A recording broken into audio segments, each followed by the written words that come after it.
ब्रजभूषण शरण सिंह पर बलात्कार का मामला भी दर्ज है। 354, 376, 377 धारा उस पर दर्ज है। देश में पहली मर्तबा ऐसा हो रहा है। होता यह है, नियम ये कहता है कि देश के अंदर एफआईआर जब दर्ज होती है तो एफआईआर में जिस प्रकार की शिकायत दर्ज होती है, जांच का तौर तरीका उस तरीके से होता है। पहली मर्तबा हो रहा है, मोदी है तो मुमकिन है। आरोपी कह रहा है, आरोपी तय कर रहा है, आरोपी कह रहा है कि देखो मैं तो विनेश फोगाट का, मैं बजरंग पूनिया का, इनका भी नार्को टेस्ट कराऊंगा। शिकायत करने वाले को 164 के तहत अपने बयान देने होते हैं, 164 के तहत उसे अपने बयान दर्ज कराने होते सिर्फ, और आरोपी को नार्को टेस्ट होना था आरोपी का। मैं आपके सामने इसलिए कह रहा हूं कि देखिए, ब्रजभूषण शरण सिंह की गिरफ्तारी ना होना, बलात्कार के मामले में मुकदमा दर्ज होने के बावजूद 28 अप्रैल को सुप्रीम कोर्ट के आदेश से मुकदमा दर्ज हुआ। ऐसे ही हरियाणा दिल्ली के साथ लगभग राज्य है, वहां खट्टर सरकार है भाजपा की, वहां संदीप सिंह है खेल मंत्री। खेल मंत्री के खिलाफ 31 दिसंबर में 2022 का जिक्र कर रहा हूं, उसके खिलाफ 342, 354, 354A, 354B और 506 का मामला दर्ज है। संदीप सिंह गिरफ्तार नहीं हो रहा है। ये मैं इसलिए कहना चाह रहा हूं, ये परंपरा की बात है। और आज क्या है, आज आपके सामने बहुत बड़ी बात है जो भी आपने सवाल किया था, नए संसद भवन का 28 तारीख को उद्घाटन।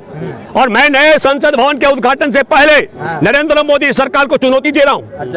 आज खटखट टोल प्लाजा पर ऐतिहासिक पंचायत हुई है।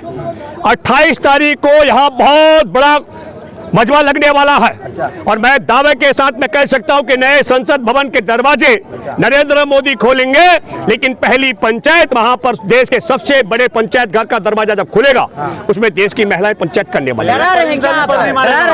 डरा नहीं रहा हूं। और पंचायत में क्या होने वाला है, उस पंचायत में फैसला होने वाला है।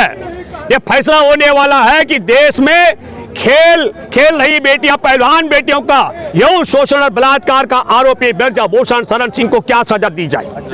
और वहां पर तय होने वाला है हरियाणा का खेल मंत्री संदीप सिंह, जिस पर मुकदमा दर्ज है दिसंबर 2022 से, उसको गिरफ्तार कराने के लिए क्या किया जाए। कानून तय करेगी, आप लोग तय करेंगे क्या सजा? अरे संसद के अंदर भाई महिला संसद बैठेगी, महिलाएं तय करेंगी, कानून के तहत तो मुकदमा दर्ज है। एक थोड़ी है जो बैठेंगी, क्यों बैठेंगी? क्या करें, क्यों बैठेंगी? वो विधायक है। विधायक है। पहले बात सुनिए, 1 मिनट। आपने जो सवाल किया, ये लड़ाई हमारे देश की पहलवान बेटियां, ओलंपिक पदक विजेता बेटियां, बेटा बजरंग पूनिया लड़ रहे हैं न्याय की लड़ाई, जिनका यौन शोषण हुआ, बेटियों को न्याय दिलाने के लिए मुकदमा दर्ज हुआ सुप्रीम कोर्ट के आदेश से, लेकिन बलात्कार का आरोपी ब्रजभूषण सिंह गिरफ्तार नहीं किया जा रहा है। हम फिर कह रहे हैं, या तो आपके दर्शकों से कहना चाहता हूं, कानून ये कहता है कि यौन शोषण के मामले में, बलात्कार के मामले में मुकदमा दर्ज होने के बाद ब्रजभूषण शरण सिंह को गिरफ्तार हो जाना चाहिए। अरे कह रहे बैड टच गुड टच में अंदर ही नहीं है। बलात्कार का मुकदमा भी दर्ज है। 1 मिनट सुनो भैया, रुको। बलात्कार का मुकदमा दर्ज है। एक बात सुनिए, मैं धारा 354, 376, 377 का जिक्र कर रहा हूं। बलात्कार का भी मुकदमा दर्ज है। और बलात्कार के मामले में सुप्रीम कोर्ट ने बार बार कहा, कोई सबूत की जरूरत नहीं है, पीड़िता के बयान ही काफी होते हैं। इसलिए ये जो आप बीच में तोता की तरह टपक रहे हो, आपको जानकारी नहीं है, ये तो टपक रहे हो बीच में। 5 घंटे सुनिए, पूछताछ की है उनसे। अरे पहले सुनिए, पहले दोबारा सुनिए। सुप्रीम कोर्ट बार बार कह चुका है, जिस बेटी के साथ, जिस महिला के साथ बलात्कार होता है, वो क्या कैमरा लेके जाएगी, वो क्या गवाह लेके जाएगी, वो ऑडियो का वीडियो। हाँ, इसीलिए अब आए मुद्दे पर। इसीलिए गिरफ्तारी जब नहीं हो रही है, उसको लेकर के अभी 23 तारीख को हमारा, आपने देखा इंडिया गेट पर कैंडल मार्च था। उस पूरे मामले को लेकर यौन शोषित पीड़ित बेटियों को न्याय दिलाने के लिए जो आंदोलन पिछले 1 महीने से बजरंग पूनिया, विनेश फोगाट और साक्षी मलिक की अगुवाई में चल रहा है। और तब हमने उसी दिन पहले भी तय, खाप पंचायत तय हो गया था।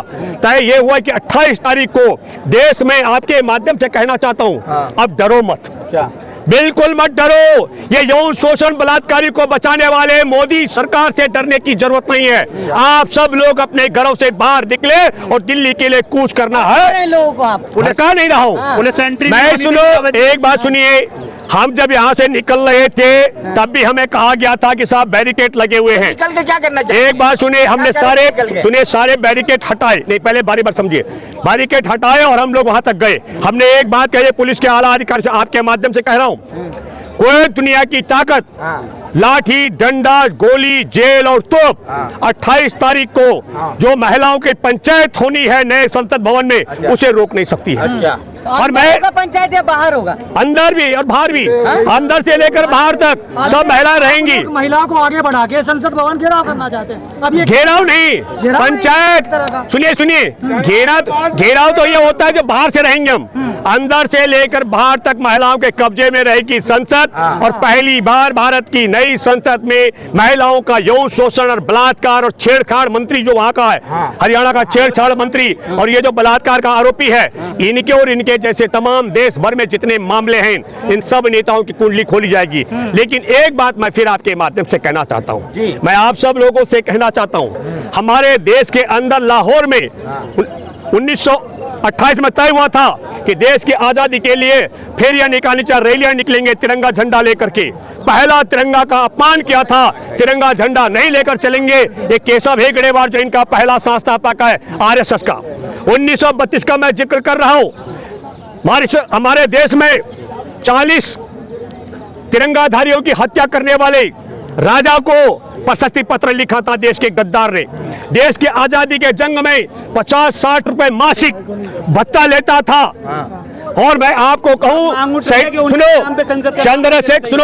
चंद्रशेखर आजाद के विषय में मैं आपके एक बात करना चाहता हूं। शहीद आजम भगत सिंह के अहम सहयोगी ने एक पुस्तक लिखी, उस किताब में लिखा गया है कि चंद्रशेखर आजाद उसे हरामखोर कहते थे। उसका जन्मदिन है, मैं नाम का जिक्र नहीं कर रहा हूं।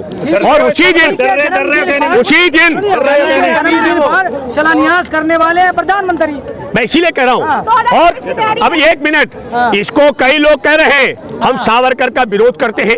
मैंने आपसे कहा तिरंगा का विरोध करने वाले केशव हेगड़ेवार का यह सम्मान करते हैं, तिरंगा रैली यात्रा करने वालों की हत्या करने वाले को प्रशस्ति पत्र लिखने वाले का ये सम्मान करते हैं, देश की आजादी की जंग में वहां से 50-60 रुपए मासिक वजीफा लेने वाले का ये सम्मान करते हैं। हमारे देश का विभाजन करवाने का षड्यंत्र करने वाले हिंदू महासभा और मुस्लिम लीग जब बैठी हुई थी संसद के अंदर, सदन के अंदर, तो विरोध नहीं किया था।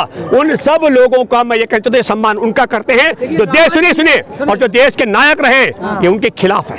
आज ठीक सुनो, इसे एक मिनट आ रहा हूं। जिस तरीके से देश की आजादी में ये गोरों के साथ थे, तिरंगा के खिलाफ थे, तिरंगाधारियों के हत्यारों के साथ थे, उसी तरीके से ये देश की आजादी के 75वें वर्षगांठ के बाद आज बलात्कारी यौन शोषण करने वाले ब्रजभूषण शरण सिंह के साथ हैं, छेड़छाड़ मंत्री संदीप सिंह के साथ है, और फिर छेड़छाड़ मंत्री खेल मंत्री हरियाणा सरकार का, तो छेड़छाड़ मंत्री भी कह सकते, मंत्री इनका मंत्री है, इनका मंत्री है। रावत जी, सवाल है, हम महिलाओं को आगे बढ़ा रहे हैं, टकराव की स्थिति पैदा करवाना चाहते हैं। एक बात सुनो, एक पहले सुनो, बना रहे हैं आप, एक पहले सुनिए, इनका इतिहास बड़ा खराब है। इनका इतिहास देखिए, मैं आपको बताता हूँ, राम मंदिर के नाम पे खूब चंदा जुटाया था, तो चिन्मयानंद ने कॉलेज बना दिया, एक संत है इनका। अभी हमारा देश विश्व गुरु बनने वाला है, भारत, सुनो, विश्व गुरु, हमारे देश में संत लोग बलात्कार के मामले में जेल में विश्व गुरु बनने वाला है। तो मैं आपको बताना चाहता हूँ, विश्व गुरु, सरकार भी बलात्कारियों के साथ है, सरकार भी, इसलिए विश्व गुरु बनने वाला है। बनने की मजाक खींच रहे हैं रावत जी। बिल्कुल सुनो, पहले सुनो, पहले चिन्मयानंद का सुनिए। चिन्मयानंद नग्न होकर मालिश करवाते थे, कोई मुकदमा दर्ज नहीं हुआ, बेटी को सुप्रीम कोर्ट जाना पड़ा तब मुकदमा दर्ज हुआ। यौन शोषण के खिलाफ, बलात्कार के खिलाफ पीड़ित बेटियां, पहलवान बेटियों को सुप्रीम कोर्ट जाना पड़ा तब ब्रजभूषण के खिलाफ मुकदमा दर्ज हुआ।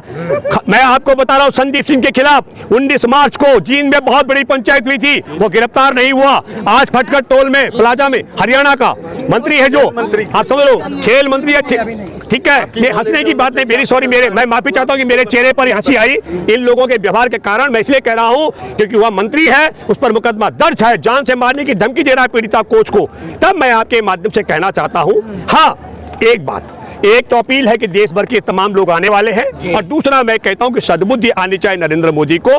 हमारे देश में यह महिलाओं का, राष्ट्रपति का, लोकतंत्र का अपमान भी कर रहा है। हमारे देश में सर्वोपरि राष्ट्रपति होते हैं, और राष्ट्रपति के कर कमलों से उद्घाटन होना था नए जो संसद भवन का, वो पैसा चाय बेच करके तो लाए नहीं मोदी।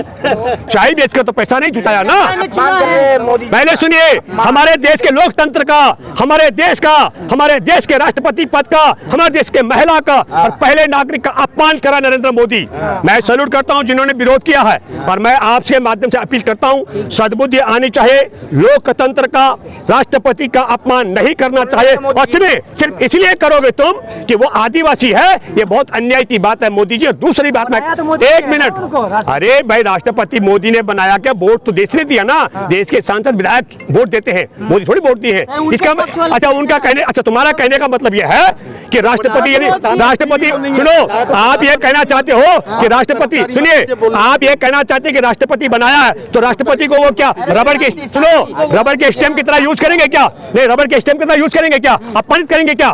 ये अपमानित करने का अधिकार देश नहीं देता है। राष्ट्रपति का बड़ा दिल है वो, प्रधानमंत्री नहीं नहीं, सुनिए, और ये दिल का मामला नहीं है, दिल का मामला मुर्मू जी का अपने घर का मामला है, दिल का मामला नहीं है, ये सम्मान का मामला है। और सम्मान के साथ मैं कहना चाहता हूं, महामहिम राष्ट्रपति जी, ये आपका दायित्व और आपकी जिम्मेदारी है। आपके दिल में स्थान हो सकता है भाजपा के प्रति, आपके मन में अलग स्थान हो सकता है, लेकिन मैं अपील करता हूं, ये हमारे देश के लोकतंत्र का सबसे बड़ा अपमान होगा, काला दिन होगा, जब इस संसद भवन का उद्घाटन राष्ट्रपति के बजाय प्रधानमंत्री करेगा। एक, और दो, हमारे देश पे ये कालिक रहेगी कि देश के तिरंगाधारियों की हत्या करने वाले को प्रशस्ति पत्र लेने वाला, और कांग्रेस के, सॉरी, आजादी की जंग में अंग्रेजों से मुखबिरी के लिए पैसा लेने वाले के जन्मदिन पर ये सब करना कायराना है। हम फिर कहना चाहते हैं कि बाबा साहेब भीमराव अंबेडकर के नाम पर संसद भवन का नामकरण होना चाहिए। बहुत बहुत शुक्रिया।